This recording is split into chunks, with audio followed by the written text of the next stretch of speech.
if you guys got any sleep on your way up there the last, I'd say, I get 19 hours. Did you guys get any sleep?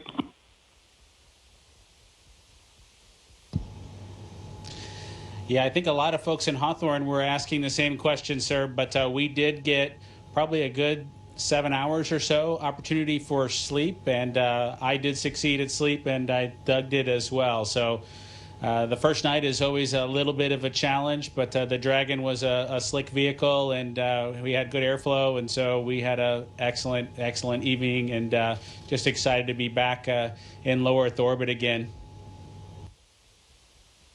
Amazing. Well, one of the people that is here with us today is Senator Ted Cruz, and of course he's a huge advocate of America's space program, and he's been somebody who has helped us so much as we transition from one administration to the next administration. And the reason missions like this can have success is because of continuity of purpose. And Senator Ted Cruz was a leader on a bill called the the NASA Transition Authorization Act. And because of that, we have had a lot of political support, and we're very grateful for his leadership. Senator Cruz, would you like to say a few words? Well, congratulations, gentlemen. The eyes of the world are upon you, and everyone is proud of you. All of America is watching you, and today and yesterday represent big, big days. We're looking at a decade since we've had American astronauts launched on an American ship from American soil. And I can tell you I sat with my wife and kids in our living room watching on TV yesterday, and I suspect we did what just about everyone watching did, including both of you, which is held our breath as it took off. And we're glad to see you've landed safely. We're glad to see you've docked. And so let me ask you, that Dragon is an amazing vehicle. How does she handle?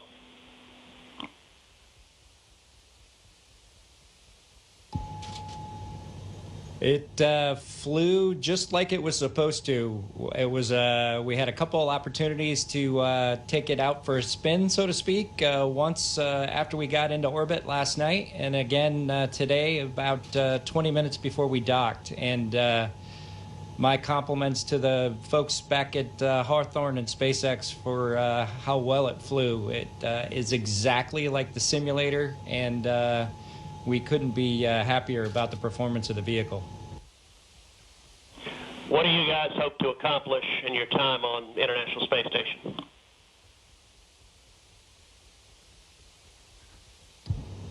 Well, while we're on board the space station, of course, with the new spacecraft, we do hope to put her through her paces, and so the good ship Endeavour is going to get a lot of checkout over the next week or two here, and hopefully we'll be able to declare her operational, and Doug and I will be able to take some burden off of Chris and his crewmates, Ivan and Anatoly, so that we can keep the space station operating at its peak possibilities. So we're looking forward to contributing any way that we can, and like I said, trying to keep space station as productive as possible. As a country, we're in the midst of a tough week. We're seeing protests, we're seeing a lot of anger, we're seeing violence. And I have to say, this launch and y'all's docking is a powerful inspiration of what we can do when we come together, of the power of unity, the power of ingenuity. And so I guess the last question I would ask you is since you have the opportunity to address, in particular, all the young people in America, what would you tell them in terms of what we can do when we can come together?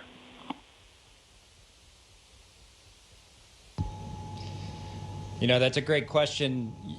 9 years ago, just about exactly 9 years ago, we docked with Atlantis on STS-135, the last flight of the Space Shuttle program, a 30-year program.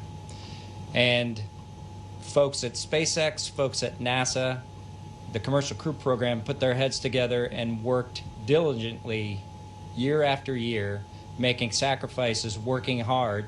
And then 9 years later, American launch capability was restored, and this is just one effort that we can show for the ages in this dark time that we've had over the past several months to kind of inspire, especially the young people in the United States, to reach for these lofty goals and work hard and look what you can accomplish.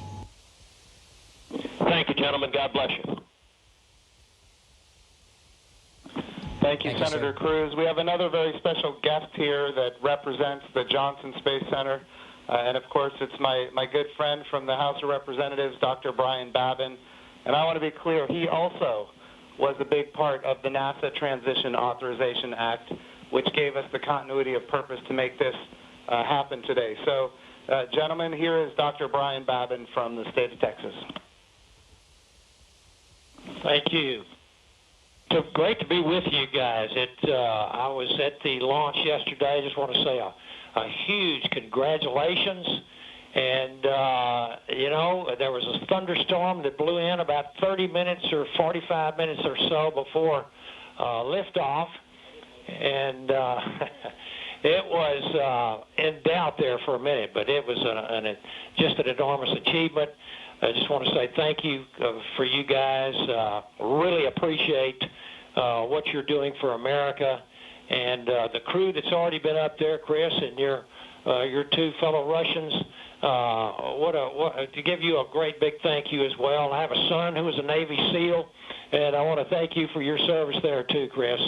And also, I would like to just see what I know you said that the craft, the Dragon, handled very well, but I want to see how it compares with the space shuttle. If one of you would address that, I would appreciate it.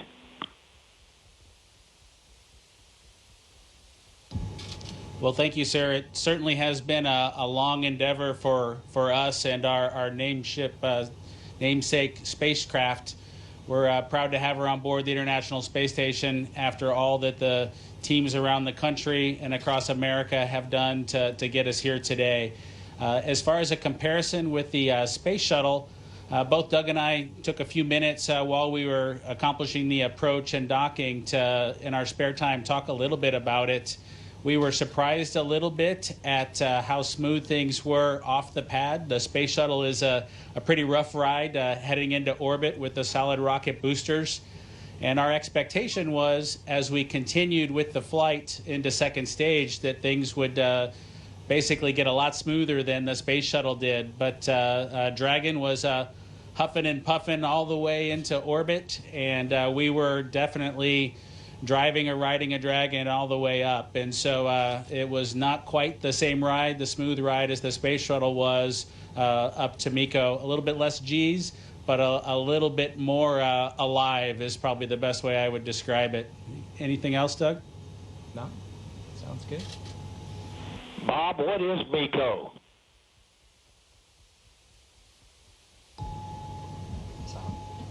Sorry, I have to apologize for actually using the term MECO. It's a little bit confusing between the space shuttle and the Dragon vehicle. So it's a main engine cutoff is what MECO stands for. Those happened at different times in flight for the two vehicles. For the space shuttle, that was when you were all the way in orbit. For Dragon, that was just a little bit after 2 minutes. And then we had the single engine cutoff for second stage when we achieved orbit. So that time under the single engine under Dragon with one engine was more of an experience than the shuttle was for that 6.5 minutes or so that we were under that second stage motor. Well, I would just like to say, in fact, Doug, did you have something you wanted to add there? I met your mother and father yesterday, Doug, and great folks. They're very, very proud of their son.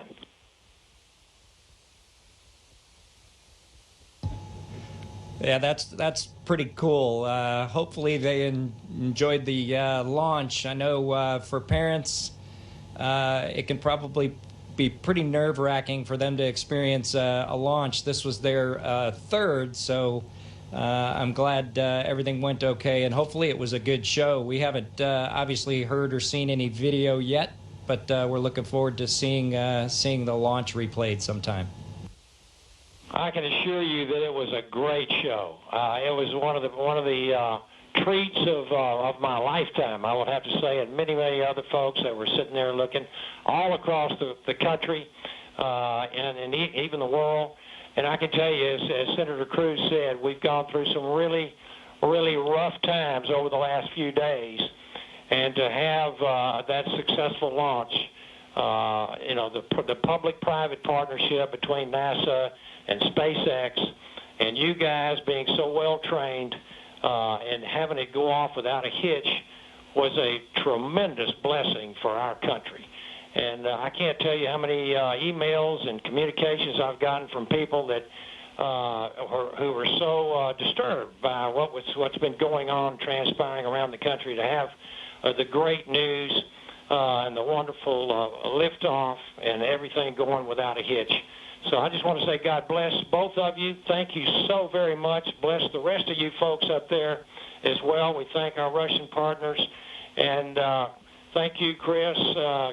Y'all are all in our prayers, and we're looking forward to seeing you successfully complete your mission and back on safely on Earth. God bless.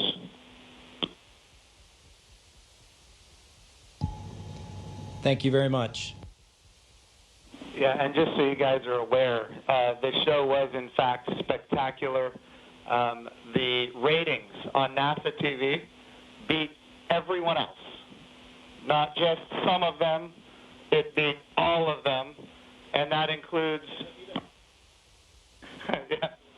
just so everybody is aware, the whole world saw this.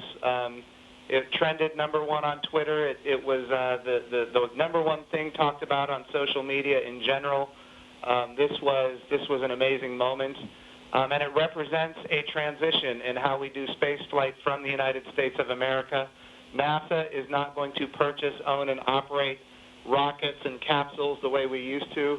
We're going to partner with commercial industry for access to low Earth orbit, and those partnerships are going to enable our providers to get customers that are not NASA and drive down our costs. And we're going to have numerous providers that are competing on cost and innovation and safety. And we're going to have more access to low Earth orbit than ever before. And this business model, now that it's been proven on commercial resupply of the International Space Station, now commercial crew to the International Space Station, this model is going to apply, and I know Senator Cruz has this near and dear to him, when we go to the moon. And of course, when we go to the moon, it's going to be done because of the great people here at the Johnson Space Center and so many other centers across the United States of America. But when we go to the moon, we're going to land on the surface of the moon with commercial landers.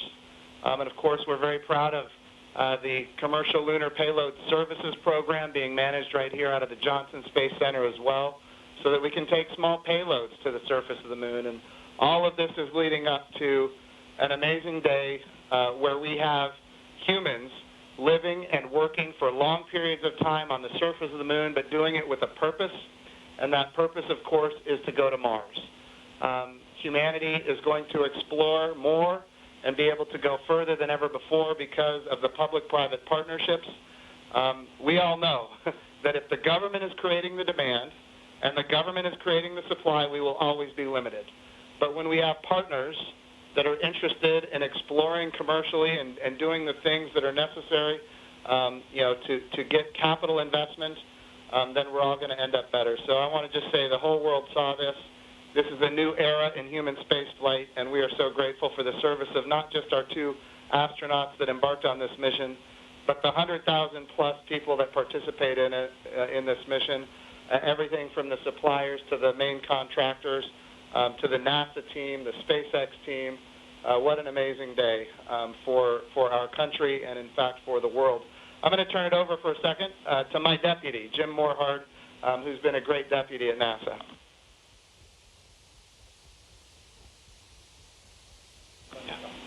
Gentlemen, congratulations.